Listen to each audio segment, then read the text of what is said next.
Hello, this is Debbie, and this is going to be some strange things that happened after my dad passed away. It's part two. Okay, now in the first video, I talked about his passing, and when I returned to Colorado, I was very distraught, and I was trying to, um, I was having a lot of grief, and I was trying to find ways to, you know, demonstrate my grief and to come to terms with the fact that my dad had passed away. By the way, I'm wearing blue. That was his favorite color.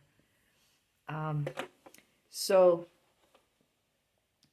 I would go out into the woods because we lived on 3.5 acres, and then most of the land around us was vacant, and we lived in the mountains with lots of trees in Colorado.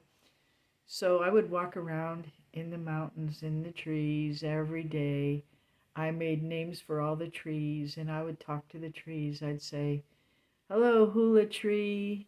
It looked like a hula dancer that was shaking her hips.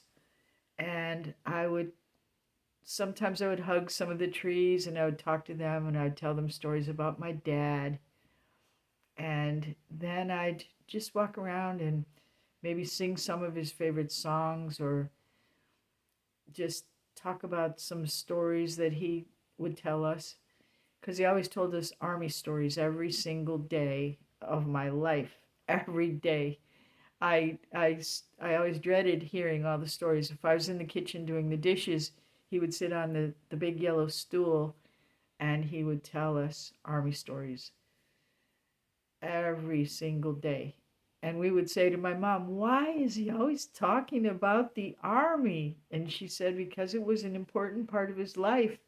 He was in World War II, and that was his life, and those were his best friends." So we listened to the stories and we tried to get used to them. And then I can appreciate it now a lot more than I did at that time, but that was what he loved. So I talked to the trees, and then sometimes I would drive my car and pretend he was in the passenger seat and go to places that he liked, because he had lived in Colorado Springs um, earlier, after he was in the Army. And during the time he was in the Army, he was at Camp Carson before it turned to Fort Carson. And so I knew that he lived in Manitou Springs, and I knew he loved the Garden of the Gods. So I would drive around to those places, and I knew the exact place where he lived in Manitou Springs, so I would go by that. And, you know, I just did it just to say, "Hey, Dad, here we go. We're going to Garden of the Gods today." And then we would drive around. Actually, just I was driving around, but I just pretended that he was there. I wasn't a crazy person, but I was just, thinking in my mind that he was along with me.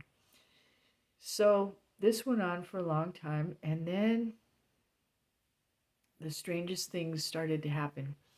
I'd be in my house and I'd be crying, and I would notice that like a warm spot, a whole area of air around me became warm. And I was like, "Wow, this is really weird," because our house was a two-story house, and it only had a wood stove for a heater, and it didn't really get that hot in there unless you were right around the wood stove. So if I was upstairs crying and I felt this big warm spot by me, I was like, "What is going on here? This is really weird." And then my mom sent me a lamp, and she didn't tell me anything about it. She just sent this lamp, and it was one that if you touched it, it would come on. So I thought that was pretty cool. So we had this lamp, and it was in our bedroom. And I noticed that if I was downstairs crying, I would see the light come on from downstairs. I could see up the stairs that the light turned on. And I'd go upstairs and the light was on. And I'd be like, how did the light come on? I wasn't here to touch it. But we had 2 cats. And so I thought, well, maybe the cat touched it and it came on. So I took one of the cats, the cat that had the biggest, fluffiest tail, and I hit the lamp with the cat's tail, and it did not turn on. So I thought, well, that's really weird. And every time I was crying, that lamp came on. No matter where I was in the house, the lamp turned on. And then I was like thinking to myself, it seems like my dad is trying to tell me that he's here and don't worry, that he's okay.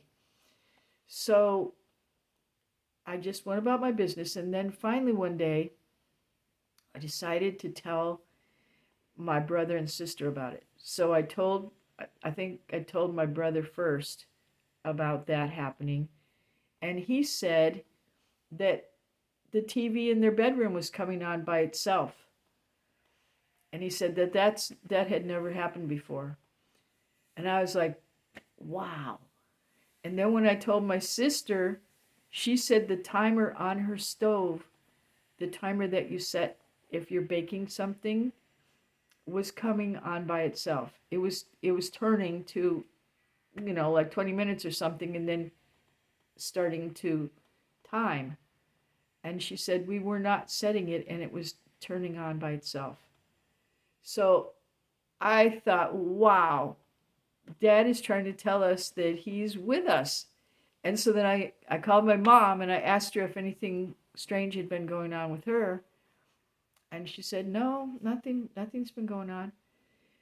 And I said, okay. I said, keep your eyes open.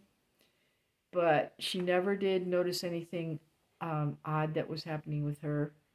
And, so anyway, with my brother and my sister and I,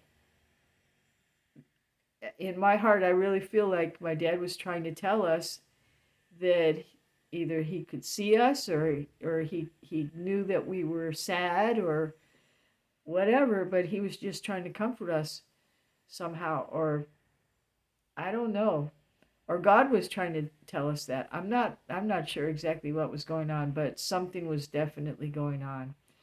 And that went on for a little bit, and then it stopped, and I seemed to feel better, and I really didn't have much of a problem. Just the normal grief. After that, I was doing pretty good, and I was happy about that. So things got a lot better. So I just wanted to let you know that strange things can happen, and we don't really know why. We're not really sure, but if we we kind of think that it might have been our loved one, maybe. Like some people say, if I see a butterfly, that reminds me of my mother, and butterflies come to me all the time, or a dragonfly, or whatever it is. I've heard lots of my friends say that their loved ones have special things, special ways that they know that they're around. So anyway, I just wanted to let you know, if you have lost someone, maybe there's something special that helps you to get through the grief and to get over the rough times.